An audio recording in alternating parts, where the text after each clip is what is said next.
Hoje nós temos um tema que especialmente me fascina, desmistificando a meditação. Algo a dizer, Champa?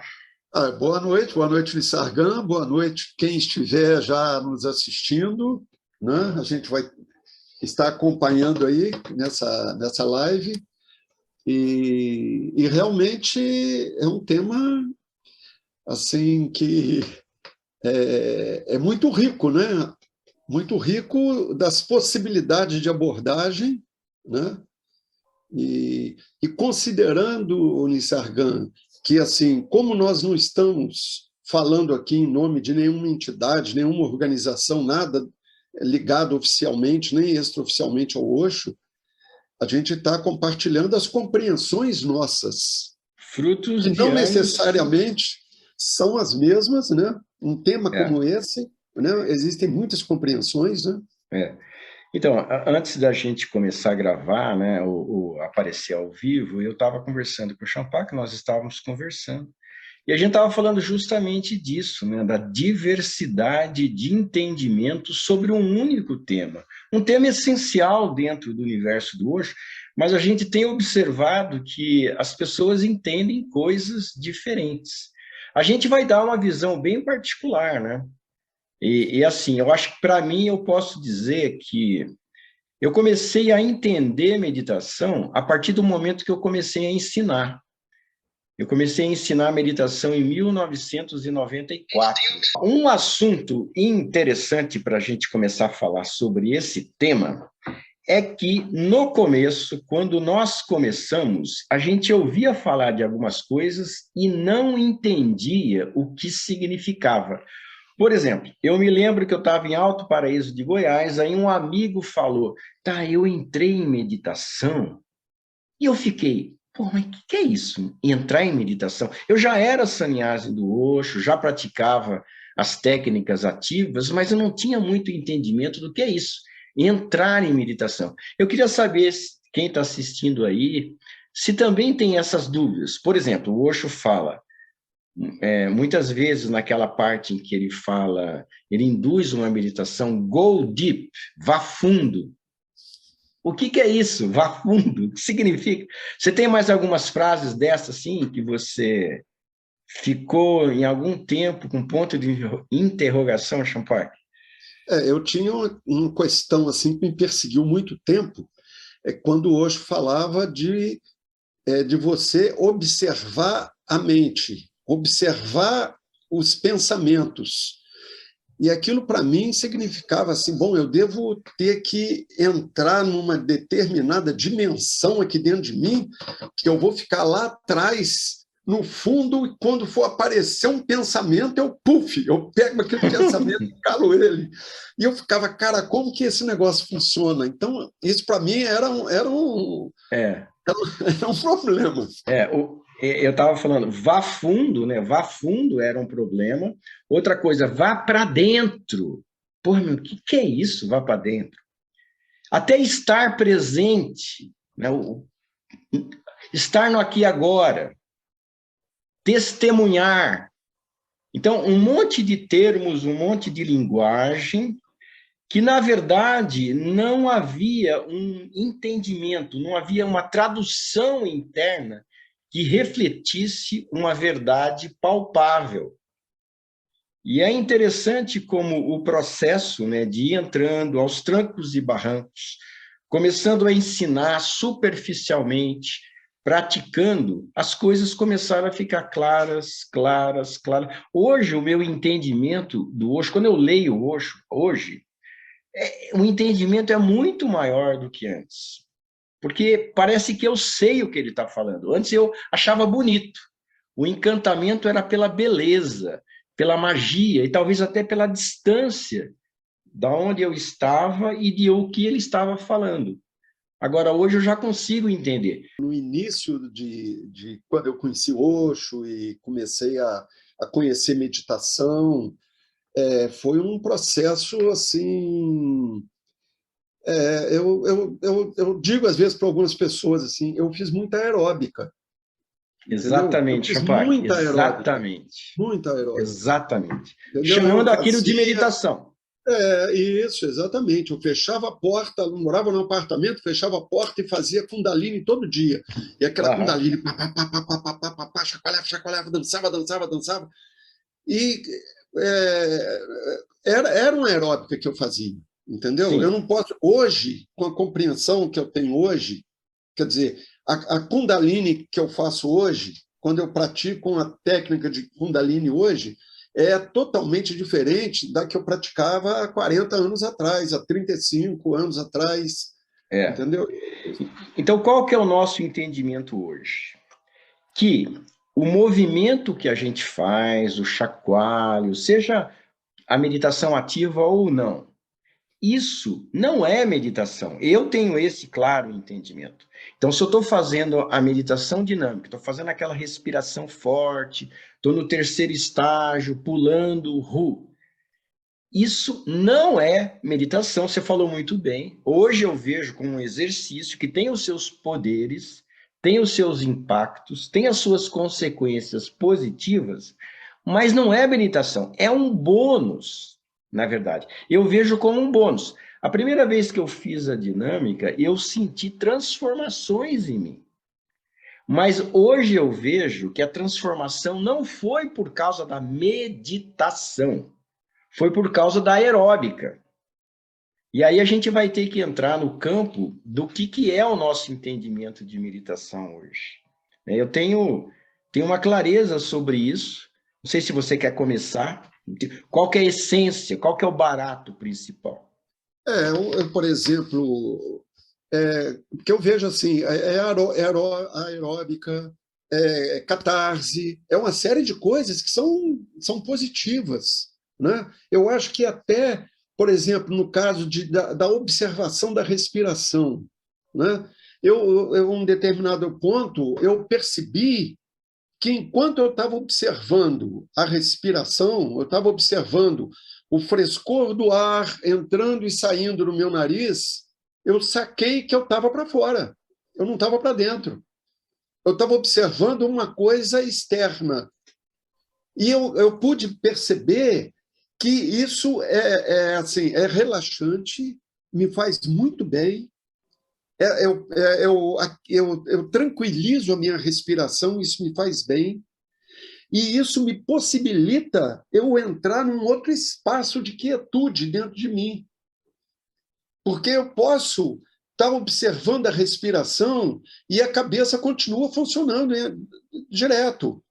Então, o que eu percebi, assim, especificamente nesse caso da Vipassana, da observação da respiração, eu percebi que depois que eu tinha um momento que eu estava com a cabeça envolvida com uma porção de coisa, e à medida que eu estava colocando minha atenção na respiração, eu estava saindo desse tagarelar e estava vindo para a observação da respiração, estava me aquietando, e eu tive um outro momento que eu entrei naquele outro estado, que é aquele estado que é aquele estado de vigília, que você é aquele estado que é dito que é como quando você vai dormir, você está num estado que você está consciente, mas você não está dormindo e você não está acordado, você está naquele estado que é um estado que eu sinto. Eu não sei se essa é a maneira mais clara de expressar, mas é um espaço que eu tenho dentro de mim, que eu acesso, e que quando eu acesso esse espaço, eu tenho uma sensação de um desabrochar. Parece que tem uma coisa dentro de mim que cresce. É uma sensação boa que eu tenho dentro de mim nessa quietude. E nessa hora, quando eu tenho esse estado, é um estado que assim a minha mente dá uma quietada. E se eu estou numa prática de uma Vipassana, por exemplo, não significa que eu vou ficar 40 minutos nesse espaço, não. Dali a pouco, por alguma razão, eu dou uma escorregada e vem uma lembrança, ou porque um barulho aconteceu do lado de fora, eu entro num fluxo de pensamento, e aí, opa, eu volto de novo a observar a respiração, vou me aquietando de novo e entro naquele espaço. É. Eu procuro traduzir isso, né? Eu procuro, na minha experiência como meditador e como professor de meditação, eu procuro entender qual que é a essência disso que você falou. E eu vou dizer de mim, né? Eu não vou dizer de você. Mas, para mim, a essência é estar com a consciência atentiva, é o reconhecer que eu estou consciente. Para mim, é isso que traduz tudo para mim. Eu reconheço que eu estou consciente agora. Isso, para mim, é meditação. Então, se você está observando a respiração, ou se você está observando o seu corpo dançar numa Kundalini, ou chacoalhar numa Kundalini, mas se você está consciente que você está consciente, isso, para mim, é meditação. Então, o que nós estávamos falando, né, que é da aeróbica, o que traz a experiência ser chamada de meditação é justamente estar consciente de que eu estou consciente. E o Osho, ele usa um termo para isso, ele usa muito o termo testemunhar. Eu tenho uma relação, até li para você, eu poderia ler o dobro do que eu li, né? O Osho falando que meditação é testemunhar. Ele exaltando em vários contextos a palavra testemunhar. Meditação é testemunhar, e aí vai. Eu tenho aqui, está até aqui no meu computador agora, mas eu acho que não é o caso de ler. Mas isso foi tão introjetado em mim que eu percebi, para praticar o exercício externo de uma meditação X, isso não é meditação. Meditação é testemunhar essa prática. E aí a gente vai ter que entender o que é testemunhar, né? Que para mim é isso. Eu traduzo dessa maneira. Testemunhar é eu estar consciente do que está acontecendo e eu sei que eu estou consciente do que está acontecendo. Para mim, isso é testemunhar. E para mim, isso simplifica barbaramente a meditação. Porque a meditação não é a busca, para mim, de um estado específico em que eu estou calmo. Existe o conceito, eu vou buscar calma. Não, você vai buscar consciência do que está acontecendo. Porque se você está buscando a calma, se a pessoa está buscando a calma, ela está buscando algo diferente da realidade. E meditação é testemunhar a realidade. Isto é, eu estou consciente de que eu estou consciente disso. E esse estado é que traz a calma, mas não é você procurar a calma. Deixa eu te fazer uma pergunta, então, dentro disso que você está falando. Você, por exemplo, está num supermercado e você está presente ali. Você está consciente do que está acontecendo, de tudo ao redor. E de mim mesmo.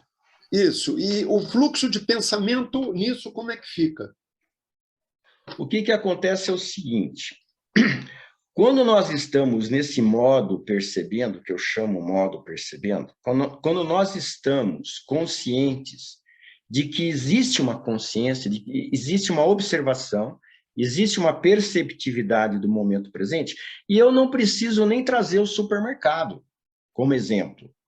Eu acho que o melhor exemplo é agora. Nesse momento, nós não estamos fazendo Kundalini, não estamos fazendo dinâmica, não estamos fazendo Vipassana, não estamos de olhos fechados. Mas pode haver uma consciência do que está rolando. Pode estar havendo, eu estou consciente de você, eu estou consciente da minha própria energia, eu estou consciente da minha voz. O que eu observo é que quando existe essa perceptividade da realidade, quando existe essa perceptividade, a ruminação mental diminui. Eu não preciso brigar contra, eu preciso chamar a consciência para o momento presente. Eu estou consciente que eu estou consciente, e esse ato em si diminui esse matraquear mental. Então, eu tenho falado muito nos meus vídeos individuais que quanto mais eu estou no modo percebendo, menos eu estou no modo ruminando. E quanto mais eu estou no modo ruminando, menos eu estou no modo percebendo. Então, se eu quero diminuir os pensamentos, essa ruminação, essa tagarelice, eu não dou a mínima para a tagarelice. eu dou ênfase na consciência, na atentividade, o que o Osho fala muito como testemunhar. A palavra testemunhar, para mim, não é traduzida facilmente, eu não entendo facilmente. Eu tenho meu próprio código linguístico, que é muito mais voltado à percepção, perceptividade da realidade presente. Aí fica muito mais fácil. Em cima disso, eu assim, vou relatar assim, também uma compreensão a partir de de uma experiência, né? É, é questão de há poucos anos atrás, né? Eu morando ali em Ibitipoca, né? Lá na chácara nossa, uma pequena chácara, com a horta, plantando algumas árvores, algumas coisas, isso tudo veio junto com o interesse meu por agrofloresta e do conhecimento de agrofloresta, de fazer um cursinho e tentar de aplicar alguma coisa. Veio um interesse em conhecer teoria de Gaia. E de uma coisa que era teórica, eu parti para uma coisa vivencial, que foi a coisa de eu mexer na terra, eu ter experimentos de eu deitar na terra e abraçar a terra, os experimentos de abraçar a árvore, o experimento de mexer na terra para plantar e semear, e principalmente, junto com isso, vir a experiência de estar presente naquele momento, no que eu estava fazendo, trazendo a consciência nesses termos, como você está dizendo, né? E vem muito essa sensação de estar presente. E eu senti isso como... Foi até interessante, porque nessa experiência minha, nesses experimentos que eu fiz, me veio muito uma fala do Osho, que alguém perguntou a ele como que seria depois que ele deixasse o corpo, e que ele disse que ele estaria disponível para quem estivesse junto, ele estaria disponível nas estrelas, nas plantas, no sorriso das crianças. Então eu sentia, naquela hora, eu falei assim, eu estou com o Osho. Na hora que eu estava mexendo com a terra, porque veio para mim muito isso, porque assim, aí já é questão de conceito, né? Que o Osho, para mim, nada mais é do que a corporificação de uma luz, né? Uhum. De uma... E essa luz, ela, a partir do momento que aquele corpo se desfez, essa luz permanece, ela está disponível para todo mundo. E não era só no Osho, ela está disponível, teve em Buda, está por aí, e está dentro da gente.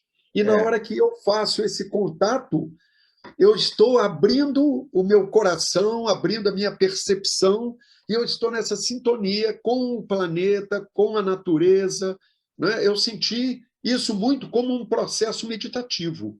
Essa experiência eu tive. Sem dúvida, um processo meditativo. A Ruth coloca, se a meditação é testemunhar, o ego está presente, o testemunho está presente? É a pergunta que ela coloca.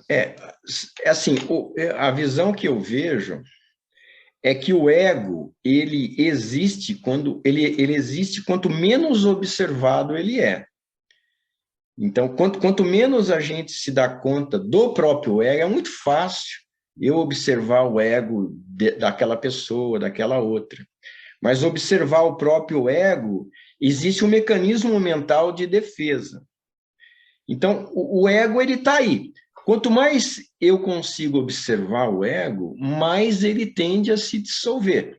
Então, a gente quando está num processo realmente de presença, de estar testemunhando, de estar consciente ao momento, quando existe esse momento, o ego está mais fraco.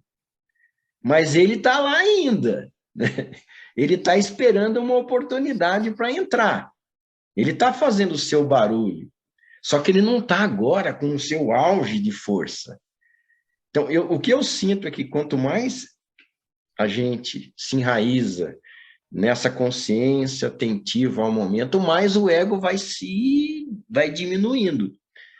Eu imagino que o processo da iluminação seja um ponto em que o ego se dissolveu totalmente de tal forma que se torna impossível ele retomar.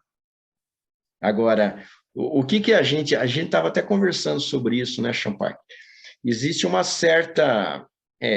eu vejo a palavra meditação de uma forma diferente do que o Osho falava algumas vezes. O Osho falava muitas coisas sobre meditação.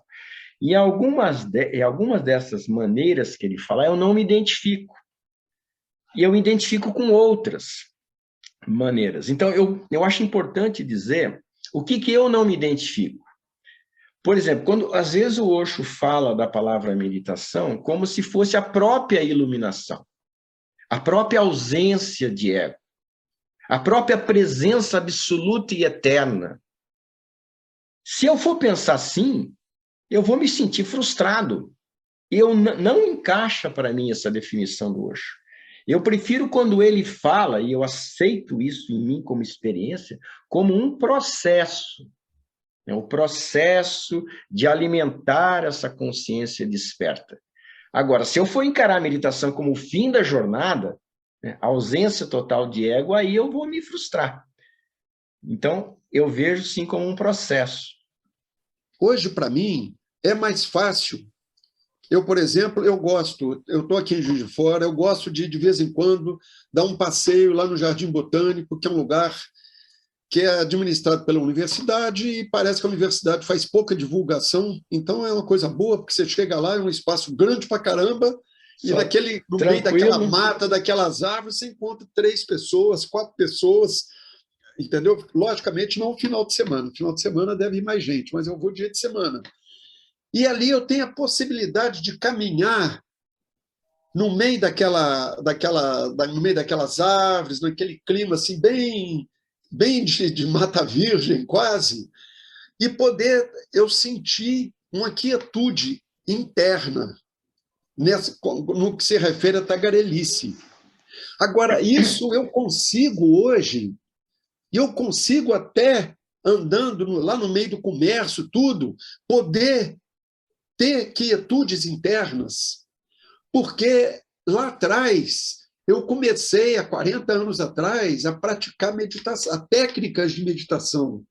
Aquelas técnicas que no começo era só aeróbica, era só catarse, entendeu? Era porção de coisa e que não era meditação, mas que ao longo do tempo foi me permitindo, sabe? Você chacoalhava, chacoalhava, dançava e sentava para ficar quieto. A mente dominava aqueles 15 minutos de quietude direto. Mas, pouco a pouco, ia aparecendo momentos, espaços de quietude. E eu sinto que isso é uma coisa que, assim, ao longo do tempo, isso foi crescendo dentro de mim. Isso tem um valor ou um poder acumulativo. Isso vai se acumulando. Então, eu sinto que hoje eu consigo, e não é só a questão da quietude. Eu sinto que é aquelas outras coisas que a gente até comentou na semana passada, que é aquela questão da meditação, ela poder, com o longo do tempo que você vai praticando, você vai acessando esses espaços de quietude, você vai acessando tudo isso, e isso vai trazendo essas qualidades de mais quietude, mais compreensão, mais tolerância, mais aceitação. É a porção de coisa que eu tenho hoje que eu não tinha lá atrás. Se eu olhar, sei lá, 15 anos atrás, eu ainda estava no trânsito que um cara me cortasse, eu ainda queria correr para poder cortar ele. Quer dizer, o fato do camarada me cortar, aí é problema dele, se ele está com pressa ou não, é a história dele, eu continuar no meu ritmo, é uma coisa que chegou para mim ao longo do tempo, ao longo dessas práticas. Beleza. Champak, para mim também. Só que eu tenho uma observação que é minha, eu não sei se diz respeito à sua realidade, mas eu vejo como a quietude, o bem-estar, a paciência, a compreensão, o amor, o silêncio interno, como consequência justamente da minha atentividade. Quando você vai nesse parque, O que te dá quietude é a atentividade ao que está acontecendo. Isso é uma suposição minha, pela minha experiência, não só pessoal, como é que eu vejo. É a atentividade, é você ficar perceptivo e manter essa percepção, porque não adianta você ficar perceptivo e depois você desencadeia um monte de pensamentos na sequência. Você mantém essa consciência ao que está acontecendo, você mantém. Aí, de repente, a quietude vem, o silêncio vem, o bem-estar vem, a sensação de preenchimento vem. Para mim, é muito importante, assim, dizendo do ponto de vista de transformação, ter consciência disso. Porque quando eu sei que a quietude é fruto de uma atentividade, de uma perceptividade, ou testemunhar que seja na linguagem do Osho, eu uso mais a palavra atentividade e perceptividade. Quando eu sei que é fruto disso, eu consigo me mobilizar a alimentar isso. E aí eu vejo que quanto mais eu alimento isso, mais quietude eu tenho. Mas se eu busco a quietude diretamente, eu não consigo o mesmo nível de quietude. Ela é sempre consequência. Teve uma vez um cara que falou para mim que ele recebeu um espírito, e ele falou que o espírito falou para ele falar uma coisa para mim. A paz começa quando a mente termina. Então, a paz, ela não é para ser procurada, ela é consequência. E quando a mente termina. Mas a mente termina justamente quando você entra no que eu chamo modo percebendo. Aquele negócio, quanto mais eu estou no modo percebendo, menos eu estou no modo ruminando. A mente aquietou, aí que vem a paz.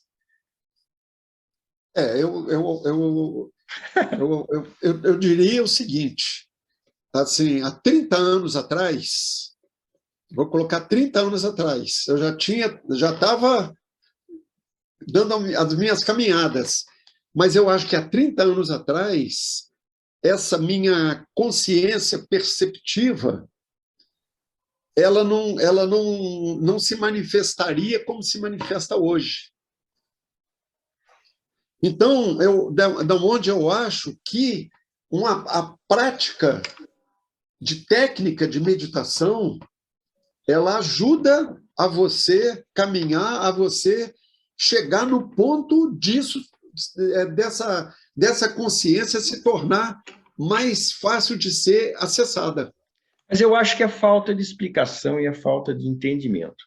Quando a gente fala assim, que vamos colocar uma meditação ativa do Osho, que a gente fala que é aeróbica, que não é meditação, ela não é, mas ela pode ser. Uhum. Esse que é o ponto. Não é que uma dinâmica não é meditação, é um exercício respiratório. Não, ela pode ser uma meditação. Uhum. Não é quando você para que você medita. Quando você está no maior movimento de uma técnica ativa, você pode estar fazendo só aeróbica, ou você pode estar transformando a aeróbica em uma meditação. Quando você introduz o elemento atentividade.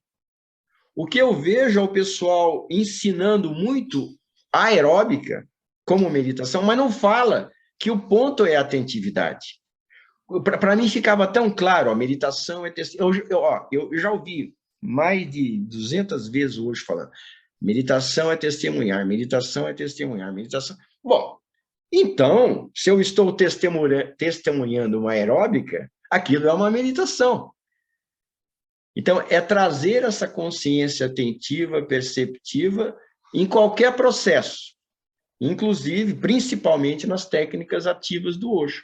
Aí potencializa barbaramente a estratégia. Aí eu ganho facilmente essa atentividade, além dos benefícios corporais, soltura, quebra de amarras. Eu diria o seguinte, assim, eu valorizo muito a prática das técnicas. E, para mim, aquilo que eu até falei no começo, né, quando eu me assustava, quando hoje falava de observar a mente, né, que para mim era uma coisa assim, que devia ser uma coisa grandiosa, uma coisa complicada, até que um determinado dia, numa prática de uma técnica, isso se tornou muito simples para mim.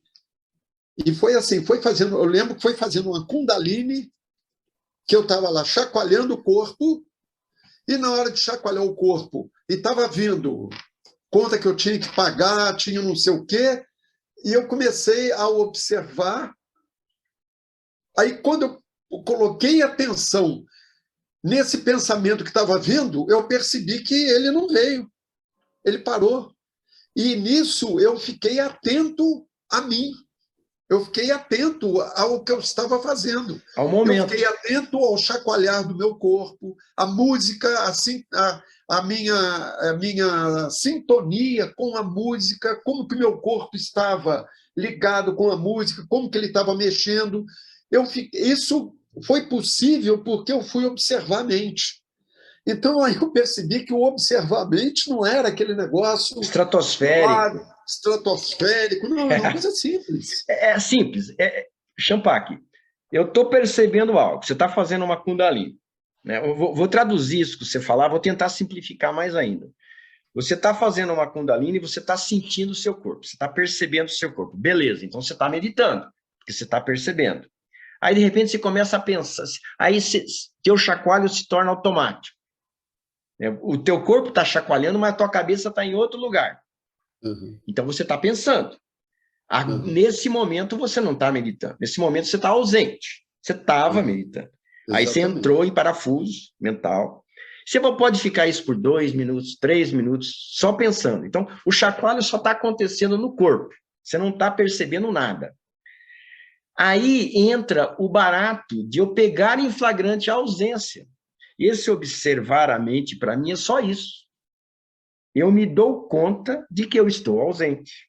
Eu me dou conta de que eu estou pensando. Eu me dou conta de que eu não estou percebendo nada. Então, no momento em que eu pego em flagrante, esse é o momento que eu estou observando a mente. Agora, o que você faz com isso? Quando você percebe, né? Aí que entra o negócio. Então, eu vou observar a mente. Se a gente usa essa terminologia, ela pode dar margem de você achar que você deve continuar observando. Você está observando, então tá, vamos continuar observando a mente. Mas o que você falou, quando você observa, ela perde a força. E aí eu queria até lembrar de um conhecido meu que eu falei com você, que era um camarada extremamente rígido e que ele falava comigo assim, não, eu não preciso de fazer essas coisas, eu controlo a mente. E eu acho que ele controlava mesmo, mas era uma coisa assim, uma concentração que não era meditação. Mas, Nisargan, tem um questionamento aqui do Gil que eu queria ler para você e para você comentar a respeito. Ele está falando, mesmo se a tagarelice não parar, eu entendo que o ideal é eu me colocar como observador desses pensamentos. Mas, na medida que vamos introduzindo os treinos e técnicas de meditação, isso tende a diminuir. Essa tem sido a minha experiência e ainda conto que tenho muitas fases diferentes em que isso muda. É o comentário que ele comentou, que ele fez. Bom, isso está me fazendo lembrar de uma vez em que eu estava lendo uma coisa do... Como é que chama? Putz, grila. É um indiano, um mestre indiano. Putz, eu queria dar reverência a ele, falar o nome dele. Vamos ver se eu lembro depois. Eu estava lendo um negócio dele, um livro dele, e que quando eu li, falei, puxa, mas é isso que eu faço. Agora sim eu tenho uma confirmação de algo que eu fazia. Parecia que o que o Osho falava não era o que eu faço. Parece que eu estou fazendo uma coisa oposta ao Osho. O meu entendimento do que o Osho fala sobre observar a mente não é o que eu faço. Então, o que ele falava? Ele falou assim, ó, quando você pega em flagrante um pensamento, você tem 2 opções. Ou você tenta segui-lo, acompanhando com a mente, com o observador, você tenta seguir a tagarelice, acompanhar com a consciência, ou você corta. Veja bem, não é seguir a mente, é você cortar. quando o pensamento é desnecessário, é perturbador, é totalmente fora do momento, do contexto. Então, ele dá uma explicação, ou você acompanha, ou você corta. E ele falou assim, o processo melhor é você cortar. Se você quiser tentar seguir, vá. Mas o processo mais rápido é você cortar. E como você corta? Aí que vem a pergunta, como é que você corta? Como é que você interrompe uma sequência de pensamentos totalmente desgastante? Como é que você faz isso? É simplérrimo. Você volta a sua consciência ao que está acontecendo no momento. Porque o pensamento te tirou da consciência do momento. O botão que desliga é você voltar a tua consciência ao momento, aí você corta. Então, eu senti com essa fala, que não foi do Osho, um aval para fazer algo que eu já fazia com muita facilidade. Para mim era impossível eu ficar acompanhando o pensamento, acompanhando a tagarelice, observar a mente. Eu estou fazendo uma outra coisa. Foi a primeira vez que eu recebi esse aval. Olha, isso aí foi tão importante para mim. Até me lembro, eu estava em Nazaré Uniluz, um espaço que eu adoro, fica em Nazaré Paulista, na cidade de Nazaré Paulista. Estava lá, eu lembro até da pessoa que eu estava. Acho que aquilo foi um divisor de águas para mim, porque tornou claro a coisa. E não foi do Osho, né? Eu preciso lembrar do nome do cara. E aí eu acho que a história daquelas work meditation que havia, que o pessoal falava lá em Pune, né? Quando a gente estava lá, e que eu trago hoje, assim, que é essa a sua atenção naquele momento que você está lavando os talheres, está lavando o prato, na hora que você, sei lá, está esfregando uma roupa, na hora que você está fazendo essa coisa rotineira. Se você está presente, a sua atenção está naquilo, né? Nessa hora é o que você disse, né? Aquela tagarelice da mente, se você volta, porque tem a hora que a mente ela tem a função dela, porque você tem que fazer suas contas para saber o que você tem que pagar hoje, o que você tem que pagar amanhã, qual o saldo bancário que você tem que usar a sua cabeça, porque senão você vai para... Vai para o Beleléu. Você vai para o Beleléu, você vai ter tido protestado, vai dar todo problema, você tem que pagar suas contas. Então, a cabeça sua tem que funcionar. Para muitas coisas a cabeça tem que funcionar, para muitas coisas. Agora, tem a hora que ela tem a tagarelice desnecessária, tem a hora que ela é cansativa. E se a gente percebe isso e a gente sai fora, a gente pode entrar num outro processo que, como consequência, traz paz para a gente. Como consequência, traz paz. Agora, eu queria falar uma coisa para você, Champak. Eu morei, né? Não sei, você não chegou a morar nas comunas da Alemanha, não, né? Na Alemanha, não, eu só visitei. Então, lá a gente usava esse nome com muita frequência, porque tinha muito trabalho mesmo, work meditation, né? Ou alguma coisa parecida. Mas eu vou confessar, que para mim isso era só palavra, era só discurso. Eu fazia com amor, sabe? Eu fazia com boa vontade, eu fazia com interesse, mas eu não estava presente. Não, eu participei de Work Meditation Pune também, que não é o que eu faço hoje, não é o que eu faço hoje quando eu lavo o prato. Não é outra coisa. É outra coisa. Existia uma proposta intelectual bonita, que nós aclamávamos e batíamos palma, mas não correspondia à nossa experiência interna. Pelo menos a minha não correspondia. Então é interessante a gente ter essa consciência, né? Falar é fácil, agora viver é outro. Aí precisou de muitos anos e muitas centenas e centenas e centenas e centenas de fichas irem caindo ao longo do caminho para, de repente, isso se tornar uma realidade. Entre aspas, né? Uhum. Ela se tornou a realidade em alguns momentos, mas não é uma realidade 100% do tempo. E eu sinto, agora falando sinceramente, eu sinto que cada vez é uma realidade mais presente, de verdade, mas não é constante. O Rafik, está aqui presente. Rafik, oba!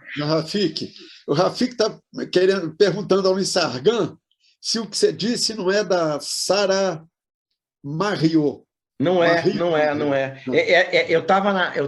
O Rafik sabe lá que ele conhece Nazareno Luz. Eu estava na sala da Sara, no quarto da Sara, porque agora se tornou uma biblioteca lá, ou tinha se tornado na época, mas não era dela o livro. Olha, eu queria comentar uma coisa, Champagne, porque é um assunto que está meio fresco para mim. Nosso tema é sobre desmistificando a meditação e falando sobre as meditações do Osho, né? O que a gente assimilou das meditações do Osho. Mas tem um tema assim que eu noto que existe um perigo da coisa começar a ser desvirtuada. Por exemplo, tem pessoas que... O Osho tem a meditação dinâmica, Kundalini, Natarashta, Brahma, Gurishana, papapá. Aí tem pessoas que começam compõem uma outra música, faz um outro arranjo e chama pelo mesmo nome. Eu acho isso muitíssimo perigoso.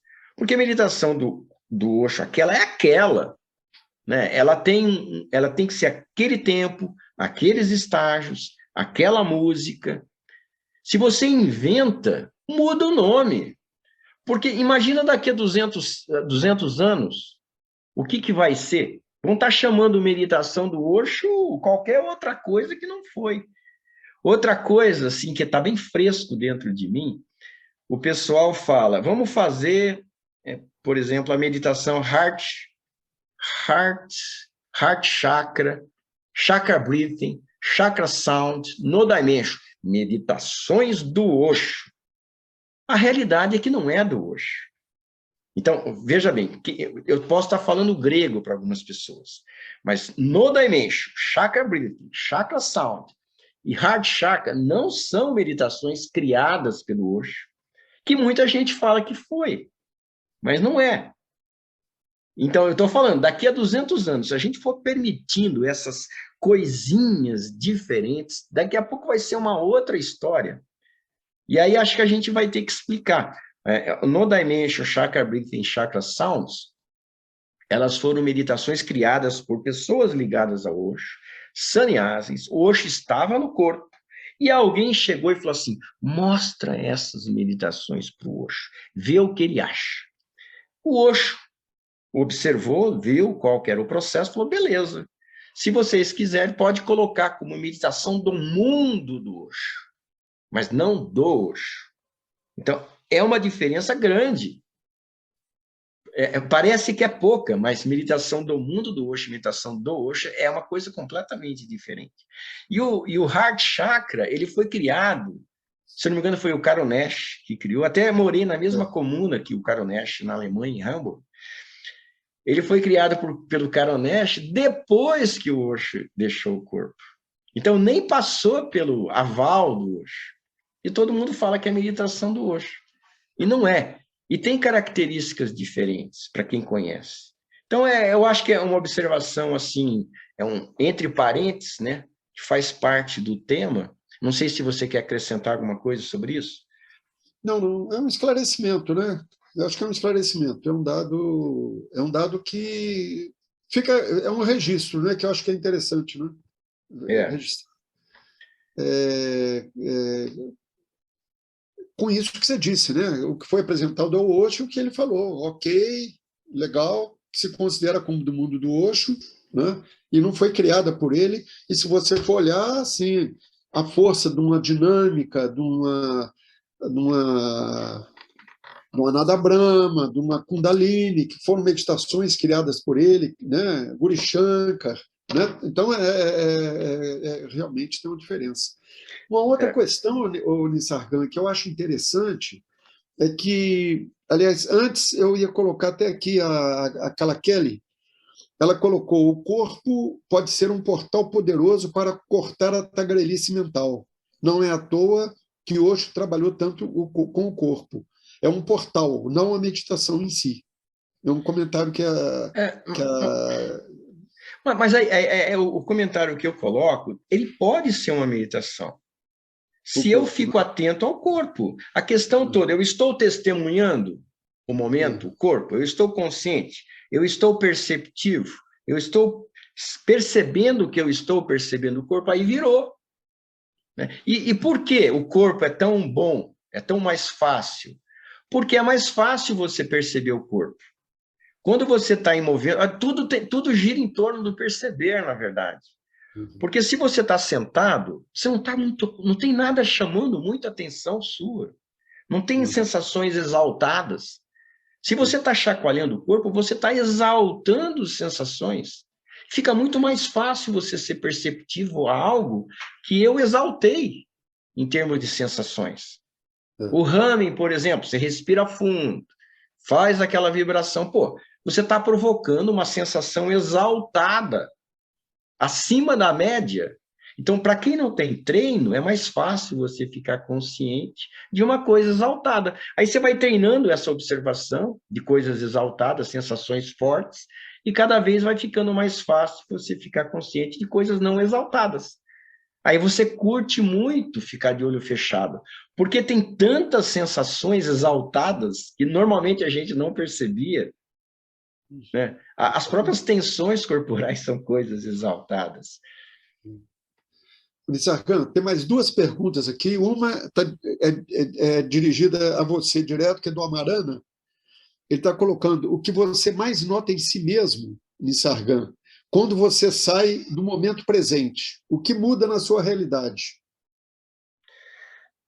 Muda que eu fico no automático, eu entro nos comportamentos que são previsíveis, coisas que eu já fazia, respostas que eu já fazia, eu perco a criatividade, né? Eu bato mais a cabeça de frente, eu faço mais besteira, né? Eu reajo de uma forma não construtiva. Quando eu estou com essa consciência atentiva, eu sou mais ameno, eu fluo diferente, eu compreendo diferente, eu sou mais criativo, eu tenho mais sabedoria, é evidente isso. A diferença é absurda em termos de reações, né? Inculcações, né? Eu posso ficar encucado. Se eu trago a presença, aquilo tende a dissolver, né? Isso é uma coisa assim evidente. Isso é evidente. Eu acho que até quem não medita, quem não conhece, nunca ouviu falar em meditação, né?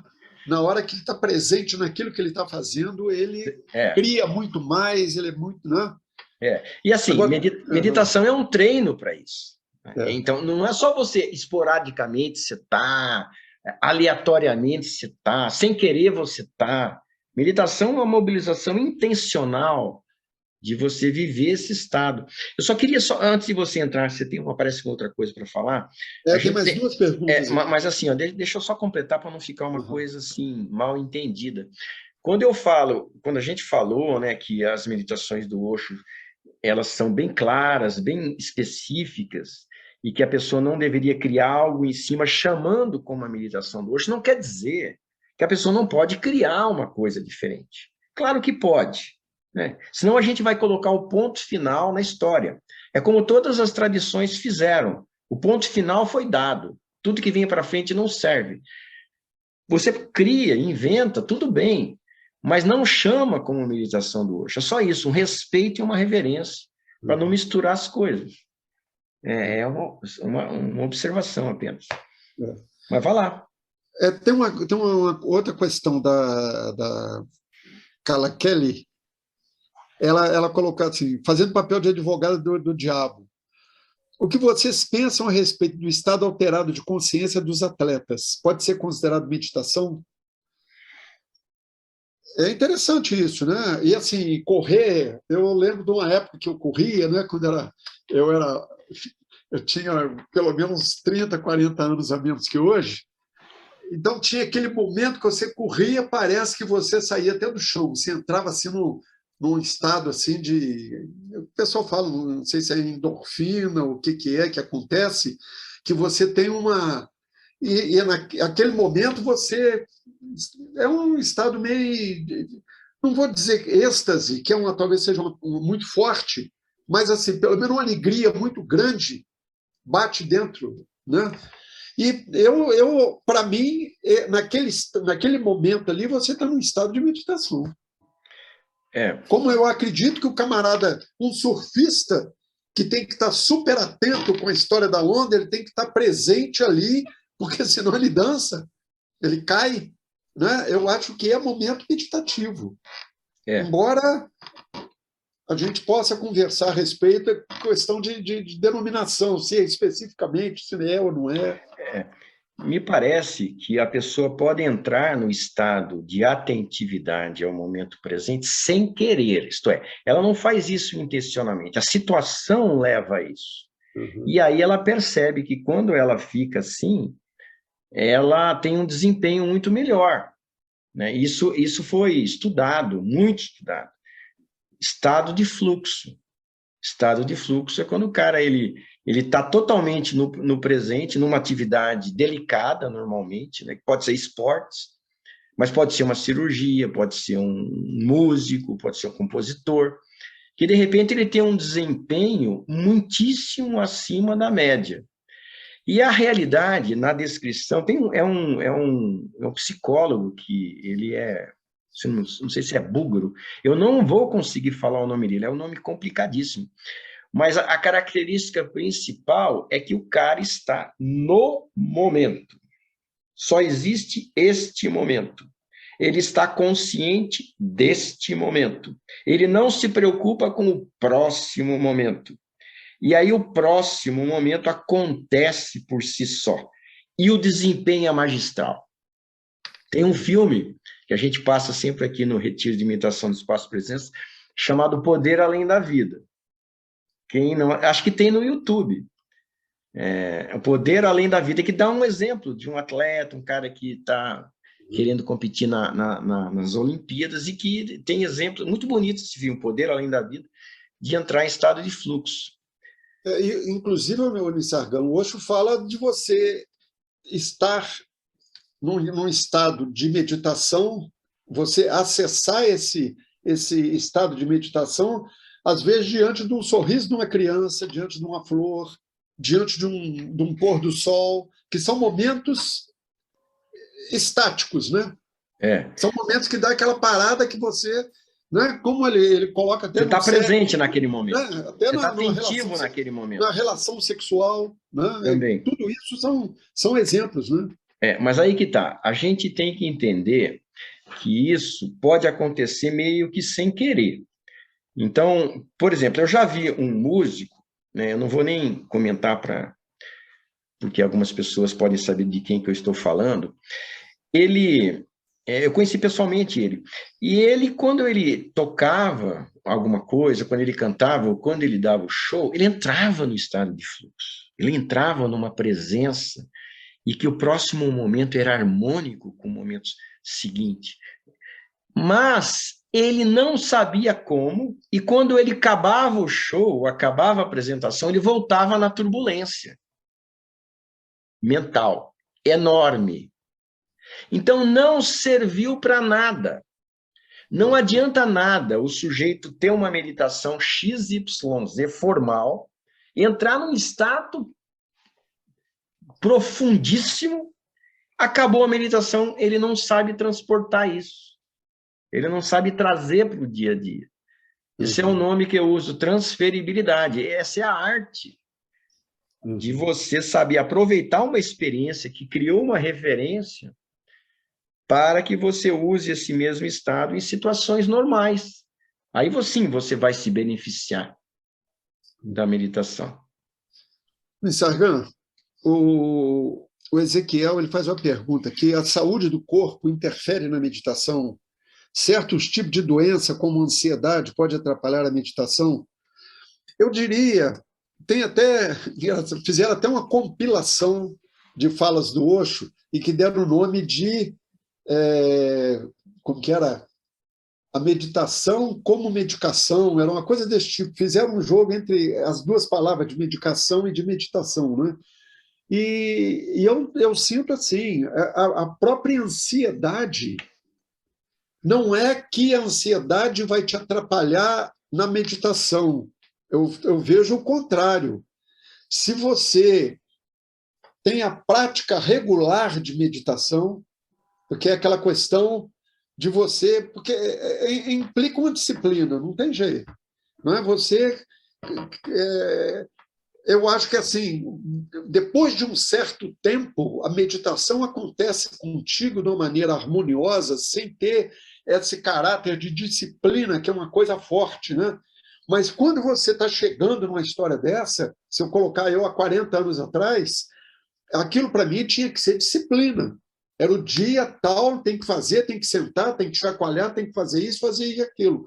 Agora, essa regularidade, ela vai mexendo com você, ela vai te transformando, ela vai te colocando para fora qualidades, você vai acessando espaços de quietude, vai acessando estado de consciência, e a ansiedade vai se dissolvendo.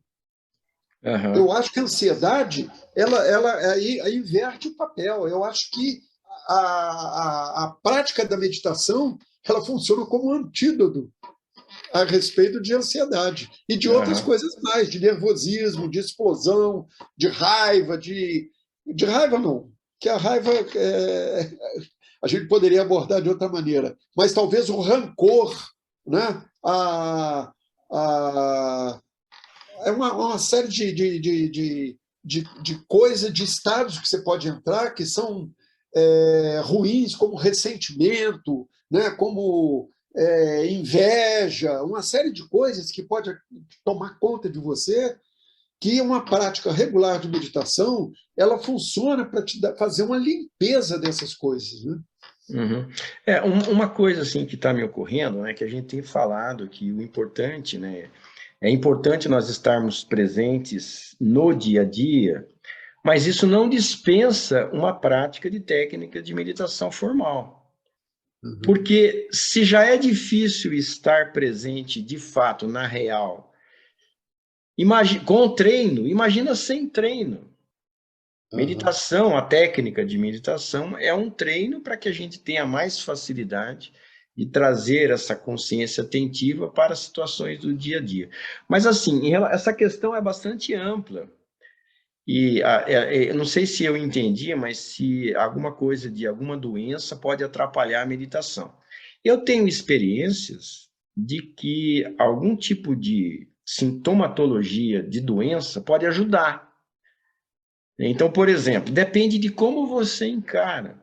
A experiência mais forte, uma das experiências mais fortes que eu tive de presença, de estar no aqui e agora de fato, foi no momento de febre. Por quê? Porque a febre, ela é uma sensação física exaltada. Se eu não brigo contra a febre, eu posso aproveitá-la. Isto é uma oportunidade quase que ímpar de eu estar presente facilmente. O corpo está tão forte, a sensação, está chamando tanto a atenção, é muito fácil, se você não briga contra, é muito fácil você realmente estar neste momento, porque a sensação é forte. E assim também, por exemplo, eu tive agora uma gripe forte, né? Quem me viu a semana passada, eu estava tossindo. Para mim, eu coloco como uma oportunidade mais fácil de estar presente ainda. Os movimentos são um pouco mais lentos, é mais fácil me manter atento. Agora, e tem uma outra questão, outro desdobramento dessa questão. A gente pode achar que as tensões corporais, as tensões corporais são antagônicas à respiração. Bom, dentro do raciocínio que eu estou pondo, elas podem favorecer, porque tensões corporais são sensações exaltadas. Então, é fácil me manter atento a elas. E outra coisa, a própria ansiedade ela pode ser usada, porque são um distúrbio emocional, né, que pode ser mais fácil eu observar esse distúrbio, essa perturbação.